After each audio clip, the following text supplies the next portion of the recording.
एक सक्सेस है जो दुनिया के कॉन्टेक्स्ट में है, जिसको सक्सेस बोलते हैं, वो हम लोगों को इंपॉर्टेंट लगती है क्योंकि बचपन से आज तक यही पाठ हमको पढ़ाया गया है, यही हम अपने आसपास में देख रहे हैं। एक गधा अगर लोहे की चेन से बंधा हुआ है तो वो सक्सेसफुल नहीं है।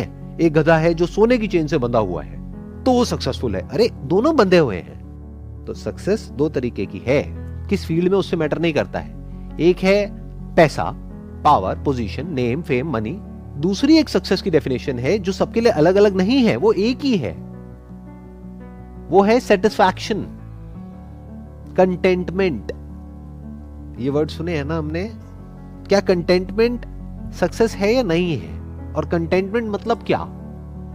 Is that contentment coming out of laziness कि छोड़ ना, अब और कौन क्या करेगा, एक मैं कंफर्ट जोन में बैठा हुआ हूं, जो है जितना है बहुत है, मैं कंटेंटेड हूं अपनी लाइफ से। बाहर से बोल रहे कंटेंटेड है लेकिन अंदर से भिखमंगे हैं। अभी कोई आ जाए थोड़ा सा कुछ देने के लिए, हाथ फैला करके हम तैयार बैठे हैं। तो अगर आप किसी रेस में भाग रहे हो या किसी कंपटीशन में पार्टिसिपेट कर रहे हो और फिर मेरे से सवाल पूछ रहे हो कि मेरे अंदर ये कॉम्प्लेक्सेस कैसे ना हो, तो दैट इज इम्पॉसिबल।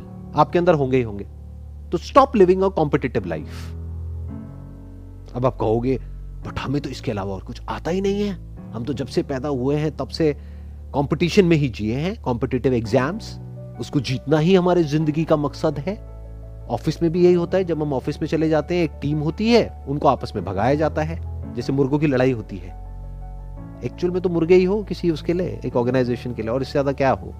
वो लड़वाएंगे, जो जीतेगा उससे उसका बेनिफिट होगा, तालियां बजेंगी, बस खत्म। तो अगर इन मुर्गों की लड़ाई में आप हो, इस रेस में आप हो, और फिर आप मेरे से सवाल पूछ रहे हो कि कॉम्प्लेक्सेस मेरे अंदर कैसे नहीं होंगे, तो होंगे। जीत जाओगे तब भी होंगे, हार जाओगे तब भी होंगे। कंपैरिजन की लाइफ में सेटिस्फैक्शन है ही नहीं, सक्सेस एक्चुअल में है ही नहीं। ये दुनिया बहुत ही कॉम्पिटिटिव है, फुल ऑफ जेलेसी है, full of all kinds of complexities है। इसमें इंफीरियरिटी कॉम्प्लेक्स भी है, सुपीरियरिटी कॉम्प्लेक्स भी है, ईगो भी है, एरोगेंस भी है। मतलब ये दुनिया बाहर से दिखाती कुछ है, अंदर से कुछ और है, निहायती करप्ट है। करप्शन वो मत समझना जो सिर्फ नेता करते हैं वो करप्शन होता है। अरे करप्शन हम लोगों की नस नस पे दौड़ रहा है। आपकी कहीं पे कोई सरकारी नौकरी लग गई जिसके लिए आपके घर वाले पागल हैं, और उसके बाद में आपने फोन किया अपने घर वालों को कि भाई यहाँ पे तो कुछ बहुत गलत हो रहा है, इतना गलत जिसकी कोई हद नहीं है, जिसकी वजह से लोग मर रहे हैं, मैं क्या करूं? तो आपके घर वाले क्या कहेंगे? होने दो, गवर्नमेंट जॉब तो है तुम्हारे पास, तुम अपना काम से काम रखो। क्योंकि पंगा लिया तो नौकरी चली जाएगी। तो क्या वो करप्ट नहीं है? तो ये सोसाइटी मॉरल्स की बातें करती है, बट एक्चुअल में देखोगे तो इमोरल है।